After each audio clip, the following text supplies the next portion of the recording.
Hello, everyone, and welcome to Let's Take Five, the podcast where we pick one of cinema's greats and find the 5 films that show their excellence and range.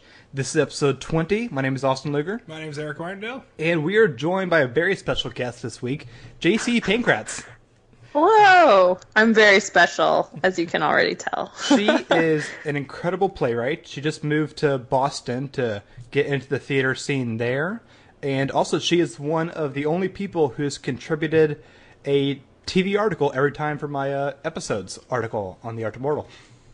Oh, wow. That's right. You're part of that I was going to say fraternity, but that wouldn't make sense. No. So, wrong word. We're all brothers here. We're all brothers, yes. How many have I done? I think you missed the first one. I missed the first one. Yeah. Dang it. I missed the last one because wait, I was we did. super busy. So really we're even. Okay. So we don't have to have a blood sport type fight here on the podcast. It's too early for that. Yeah. So I'm like the Bill Murray of SNL. Then. Yes. Okay, gotcha. Right. Yeah. So this is part 5 of our Cate Blanchett set, and previously we have covered Elizabeth, The Lord of the Rings, The Fellowship of the Ring, The Aviator, The Life Aquatic with Steve Zissou, and Carol. Now, Carol is a film that is adapted from a novel written by Patricia Highsmith. It is about a department store clerk who meets a, mysterious isn't the right word, an alluring older woman, and they start to have a relationship that's really, really taboo for its time. It's in the 1950s, correct? Yeah, 1950 I think is correct. Mm-hmm. Specifically like 51. It's early Yeah. 50s even, yeah. So Right.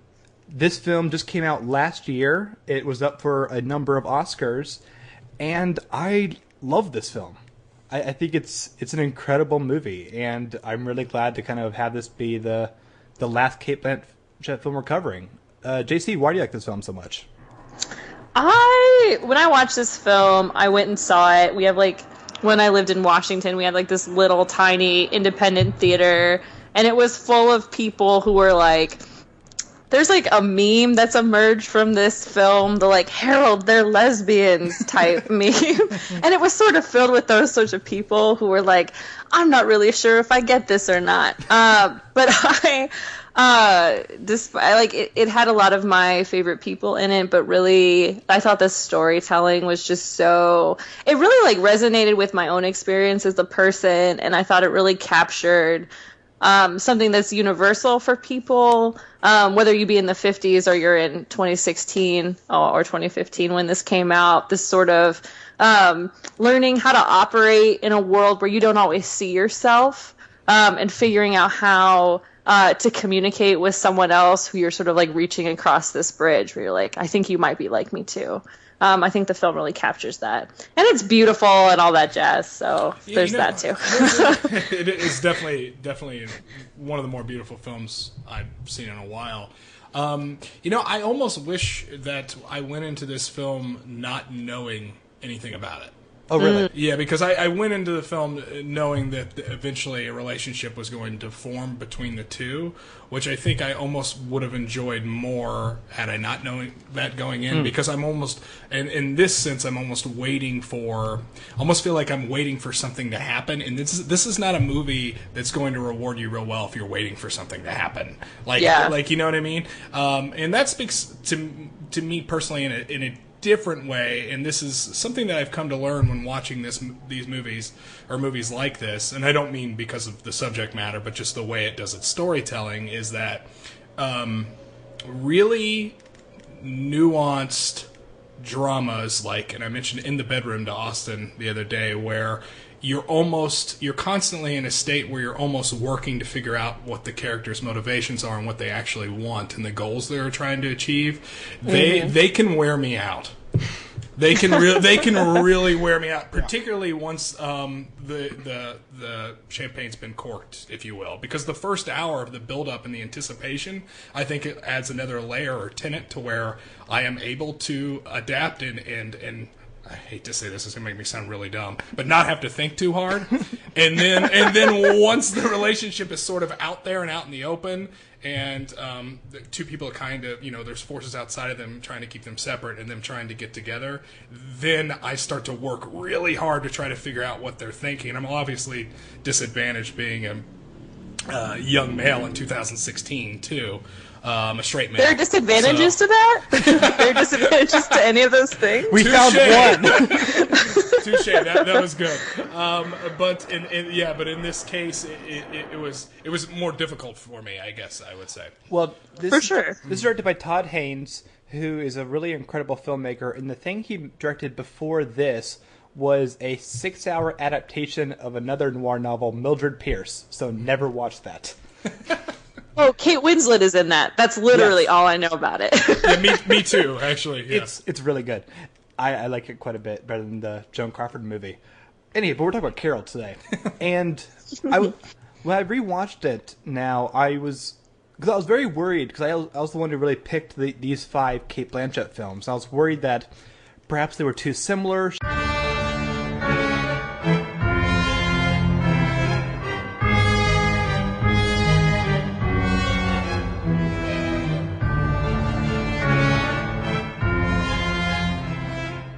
So we have done more of her more out there performances, like when she played Bob Dylan. But to see all these back to back, while she still conveys some things that you see in previous performances, especially Elizabeth, this has such an incredible specificity to how she moves.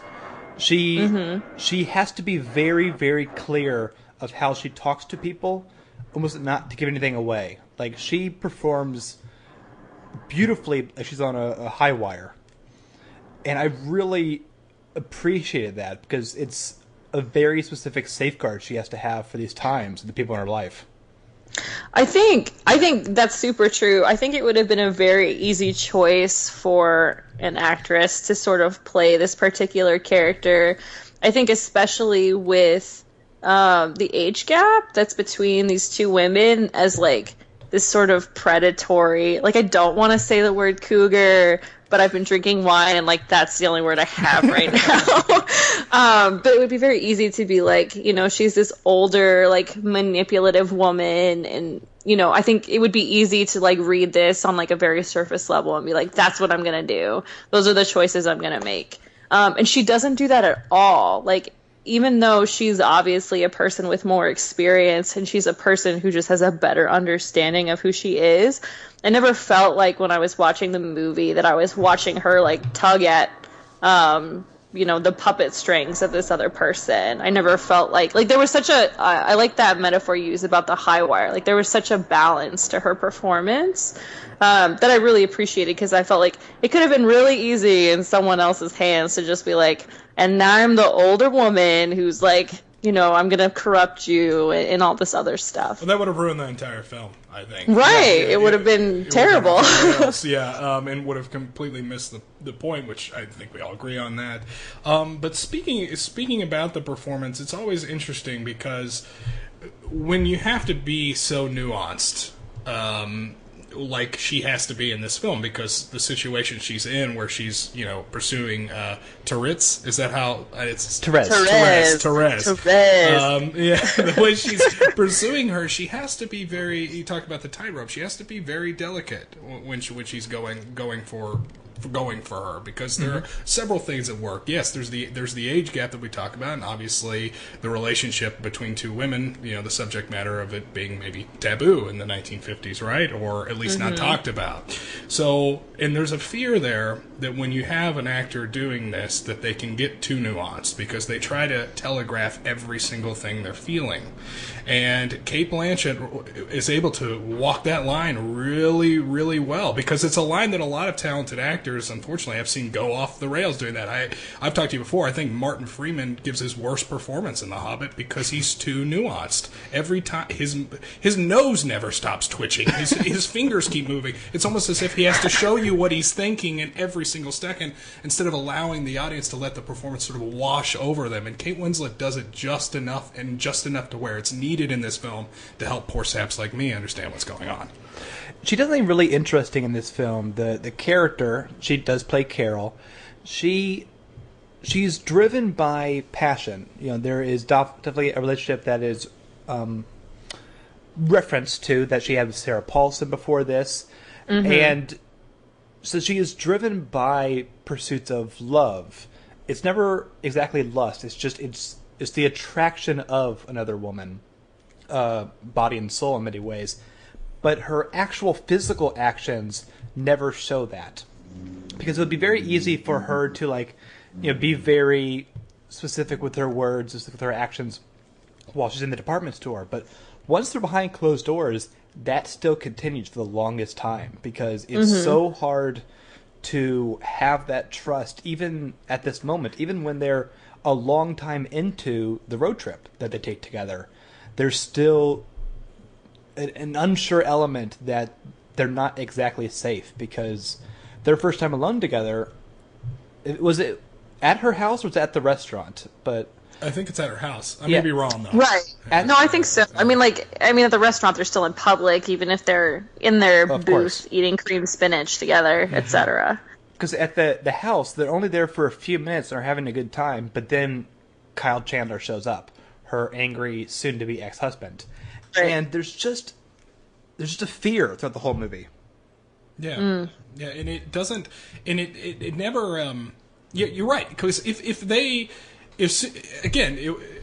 movie had to walk such a fine line, because if as soon as they're behind closed doors, she sort of, and I hate to use the word, but she used it already, so to say, if she gets really cougar-y, as soon as they're in closed doors, then it would ruin the whole experience. Right. And I guess, I think I would not disagree, but I think when I was watching them interact, and I think fear is there's a not a superficial level, but that's sort of the top layer of why they have to be cautious and why they have to be careful. Just because it's the 50s and all these things are still literally illegal in every place that they go. But I also felt like there was a certain trepidation in just exploring this new thing. There was a cautiousness and together they were kind of learning this new way of communicating, because obviously Carol's been around the block. I thought it was so interesting to hear her talk with Sarah Paulson's character, when they talk about the redhead at the steakhouse, and all this thing, they have this casualness about it, but when she's talking with Therese, Therese has not had that yet. And so I think part of it is fear, but I also thought part of it was just this, making these new steps with this person who needed to have the power and the control in this relationship, who needed to be able to make those choices for herself, as opposed to having this otherworldly sort of experienced person who's unlike anybody she's ever met. And I think Carol knows that, come in and be all right, we're going to do this now. I think that was a part of it too. It's true. I didn't really think about that. When you look at the major men in Therese's life, she has this boyfriend at the moment who is incredibly demanding of the things. He wants to exactly know their relationship status. He wants her to be on this. He's making plans. He's making plans without asking her. Mm-hmm. And same with the guy she meets at the party, who basically keeps saying, I'll get you this job at the Times. And even though that's something she wants, she's in the discovery of knowing that's what she wants. And she's really being pushed about it from every angle. And when she meets Carol, that before the job at the Times, before anything else, that is the first real choice we see her make. That she wants to learn about her. And they really kind of, it's ridiculous. The Oscars are silly. It's ridiculous that Rooney Mara got supported and Cate Blanchett got lead. Right. It's essentially they should both be leads. They should either both be leads, or if you had to do one, I'd flip them. Yeah. I mean, that's how I feel. I mean, I feel like it's Rooney's arc here, right? I mean, but they both go through. Because she starts out as pretty. I don't want to say naive, because that always has a negative connotation to it, but she's certainly in a search for what she wants, okay, and may not know it yet. She's making discoveries as it goes along, right? And she has sort of the big change. It's interesting how the film works, because after the road trip concludes and things go poorly, and Carol really leaves her abruptly through a note through Sarah Paulson, in many ways, you could have ended the film shortly after that. You have a little bit of another scene about what Therese is doing next, but then the rest of the film is really kind of devoted to the end of Carol's arc, where you almost didn't realize how important this time has been for her as well, as she's trying to go back to what she's always done with the fearful is the wrong word, but the having to make agreements in order to get what she needs. She has to get her children, so she has to go to ridiculous therapy to say that she's not a lesbian anymore in order to even see her children. And she has to do these things, and she's making these compromises, but she recognizes that she was wrong for leaving her that way. And I think that's I'm really glad the story didn't end at the very easy point, and it kept going to kind of see them further, and how this wasn't just a 1 month learning period, but really something deeper than that. Yeah, definitely. Do you have something to add to that, JC? I don't know if I put a step no. No, I think you're right. I think especially, I mean, I'm sure we'll talk about the ending more, but I think the fact that it really, like, the film, and, like, I haven't read the book. I own it. I'm sure that counts a lot in the grand scheme of things. You're further than I am. I have it on hold at the library. So awesome. You actually have it in your possession. Well, actually, I don't have it. It's somewhere in Middle America on the train.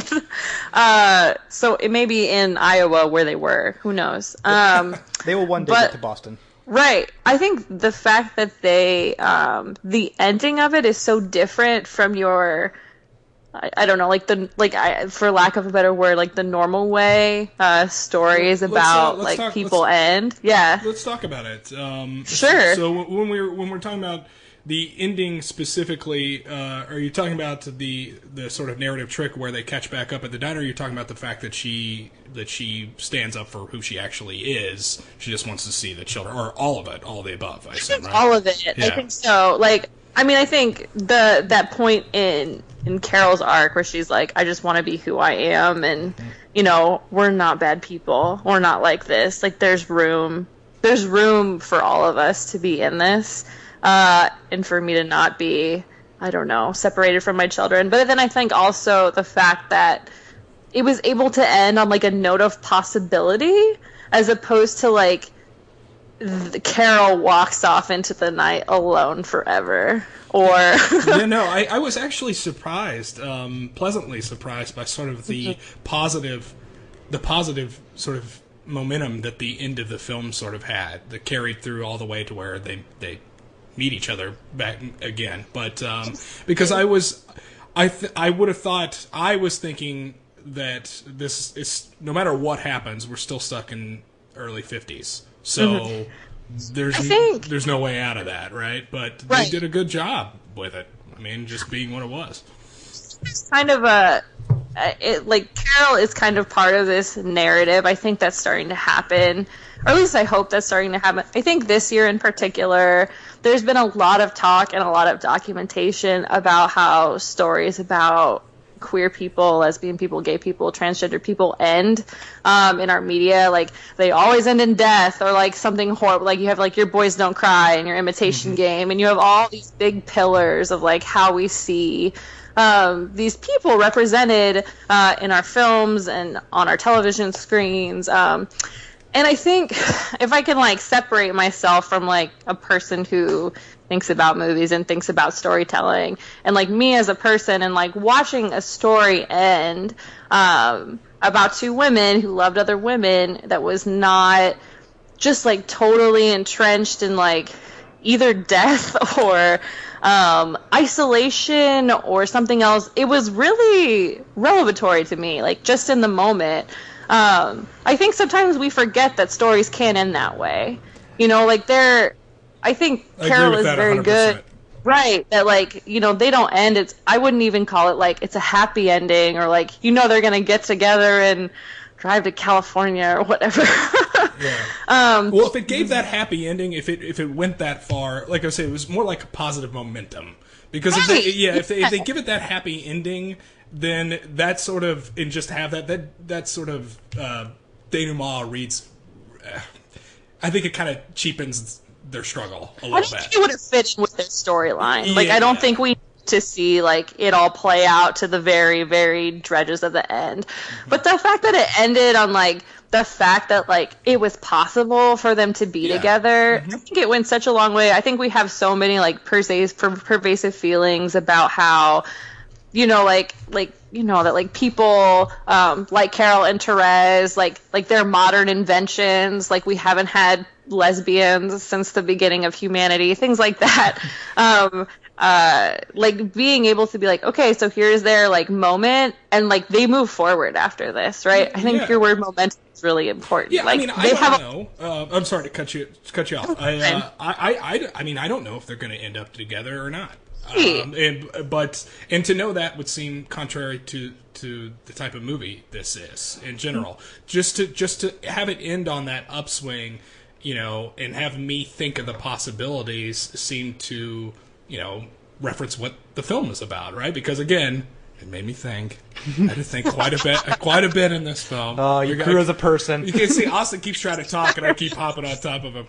Sorry, Austin. No, it's okay. It's a lot of things to think about here. There's a really... What I like about the ending so much is that it gives both of them a future. Because for so long, Carol is really trapped by the legal proceedings of her husband, and he is just so relentless, and it really tracks her down even during the road trip. And by the end, and that line you mentioned, we're not bad people, we're not nasty people, it's really kind of seeing... It gave more of a compromise. She's able to now move on, and within Therese's own self, because she had much more of an internal struggle, she was kind of able to move forward. She was even talking to that other girl at the party. And it's interesting to talk about the tone of the ending, because I read a little bit about the book. I have not read the book yet, but Patricia Highsmith, her first novel is Strangers on a Train. Huge hit. Made the movie pretty much right away. Made her even bigger. But she wrote this one early on in her career, but under a pseudonym. I think partly to protect herself, but also she quoted that she didn't want to be known as a lesbian writer, just wrote about lesbians. Right. The Wikipedia article says it's semi-autobiographical. No, I'm not reading the Wikipedia article during your podcast. No one of our podcasts would be doing that. We put in heavy-duty research in this show. Except for reading the book. But it was really interesting because...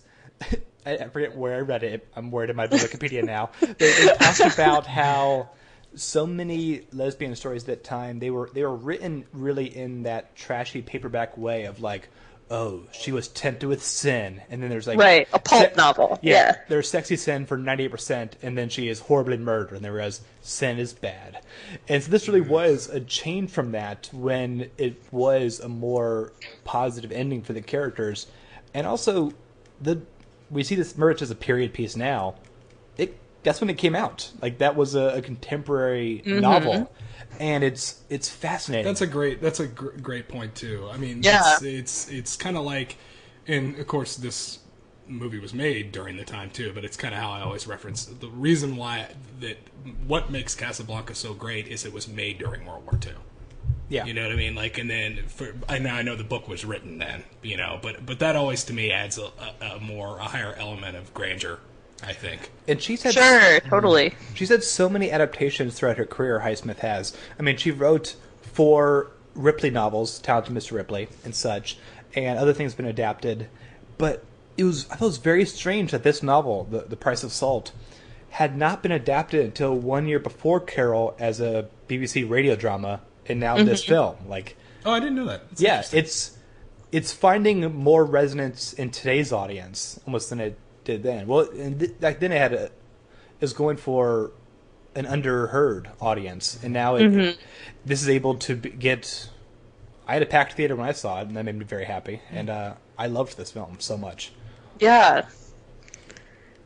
Oh, sorry. It's weird when you have someone on Skype, JC, because I'm always like. I can't look at you to see if you're about to say something. No, go ahead. You're fine. So now this was interesting because, and this is where I derail all the sugar talk. No, not really. I just thought it was. I wonder if there's 2 things I want to say, just in general. One is what I love about the line that we're not bad people. I think it speaks to And maybe we were already getting at this, and I'm just slower than everyone because I have to think.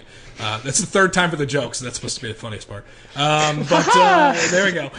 But it was more than just them, right? It was bigger. The problem was bigger than themselves. So We're Not Bad People is speaking to everyone, right? Or is it an attempt at that, right? Well, right, like systems and things that exist that like don't allow Carol to exist. Exactly. Kind of. Yeah. Okay. Good. Phew. I think she was criticizing herself on a fractional sense, because if I remember correctly, the two big scenes before that line, she abandons Therese very unemotionally, and she pulls a gun on someone.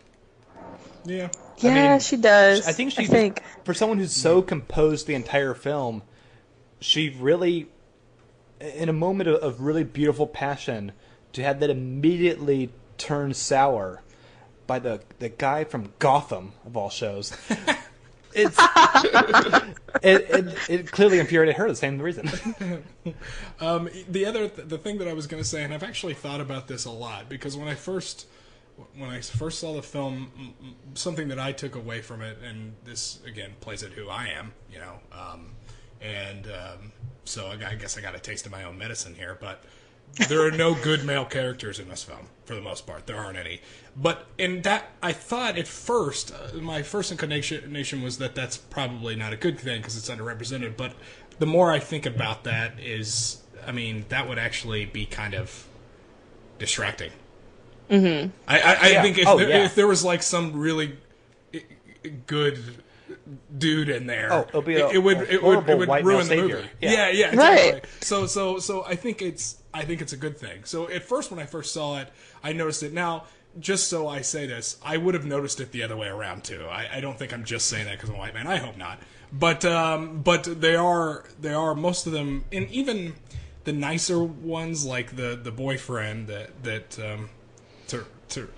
Therese. Why can't I say that? I don't know. I just can't. I was saying it to myself while I was watching the movie. I was like, Therese. There we go. Even he's just really dopey and weird. So like, it's actually it would water it down. The movie would be hurt by that. It would be affected negatively by that.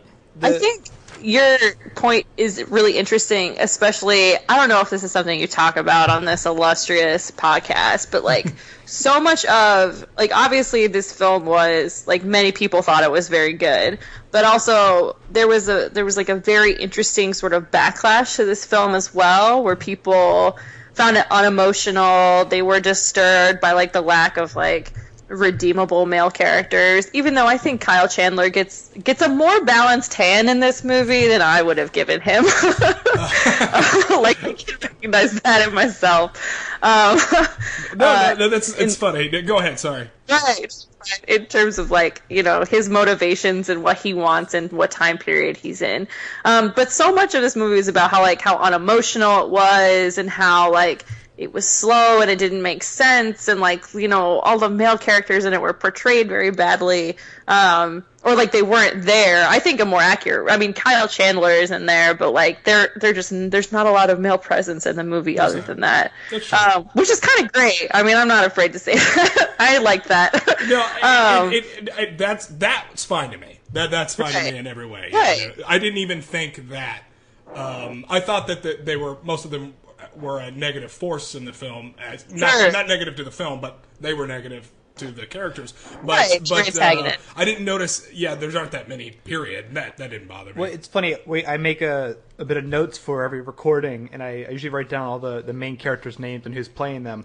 And only for the second time ever doing this, I had to put in parentheses who they actually were, because I can't just say Richard Semenko.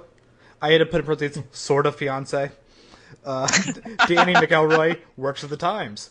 I just won't know who they are. Yeah. Mm-hmm. He does say pontificate in the movie, which is one of my favorite words. It's true. I love that word. Sorry, you cut out. I said that the guy who works for the Times, he says pontificate in the movie, which is that is a fantastic word. That was definitely don't get to use it. I know.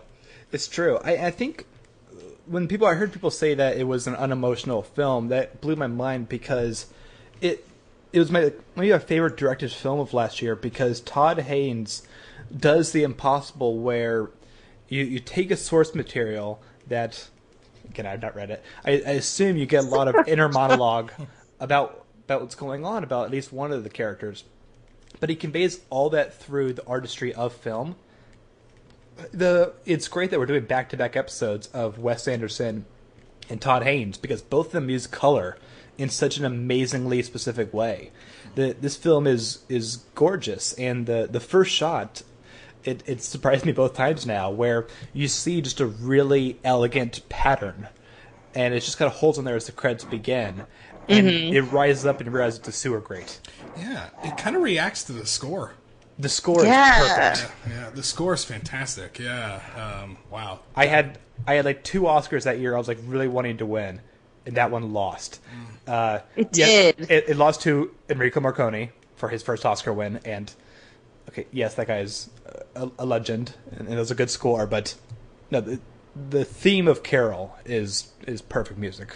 It's so good. Also, little known fact, the guy who composed Carol also composed the music for the Twilight movies. So it just goes to show you can make a mistake and then, recover and do something really beautiful with your life. I am sure the house that bought was great. We needed to reference Twilight. This is episode 20. It's gone on too long. Are we not done yet? Thank God I'm here with my glass of wine. There are 5 Twilight films. That could be an upcoming segment. Yeah, 2025. Absolutely. We're really out. But I think it's time to wrap it up. JC, do you have any final thoughts? No, I think it's a really wonderful movie. I think Cate Blanchett is so good in it. I think my boss went and saw it. My boss, who when I was working at an LGBTQ community center, and she was just like, I watched that movie, and I wouldn't have had the patience to date back then. It's too much. And then she described Cate Blanchett as going, I'm beautiful, look at my gloves, I'm beautiful. And that just seemed important to represent that opinion as well on this podcast. Well, JC, I'm thrilled that we're able to have you on, not only because of your perspective of working at LGBT Center and all these things like that, but also your enthusiasm for this film made me laugh so much. I loved it so much. It was embarrassing how much I liked it. She just texted me in all capital letters, Carol, and that was it all the time. That is true. That's accurate. I can attest to that. That is true. So we're so happy to have you on. We're going to wrap it up real fast by letting everyone know that you can leave a comment for this show at theartofmore.com. Each one of our episodes has its own thread. Let us know what you think of Carol. But if you're a bit shy, you can email us at theartofmore.com. Follow us on Twitter at @theimmortalspod. And listen to our other podcast, The Immortals, where this week we reviewed the film Citizen 4 and the TV show Outlander. Hey, Outlander's good. It is good. It is good. Yeah. Oh, that's great. It's awesome. Yeah.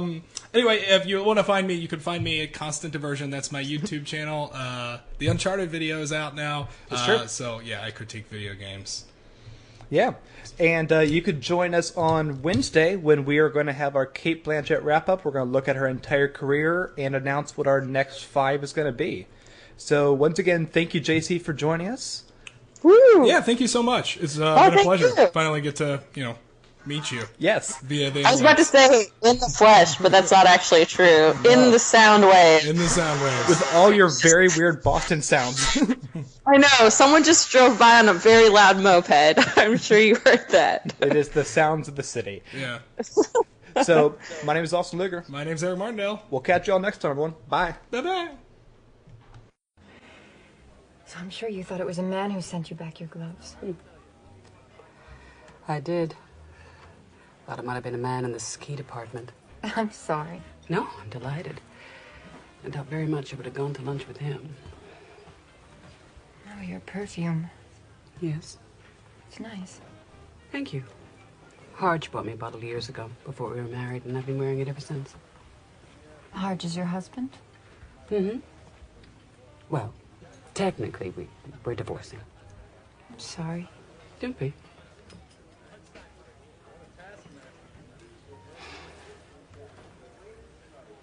And you live alone, Therese Balavette? I do. Well, there's Richard. He'd like to live with me. Oh, no, it's nothing like that. I mean, he'd like to marry me. I see. And would you like to marry him? Well, I barely even know what to order for lunch.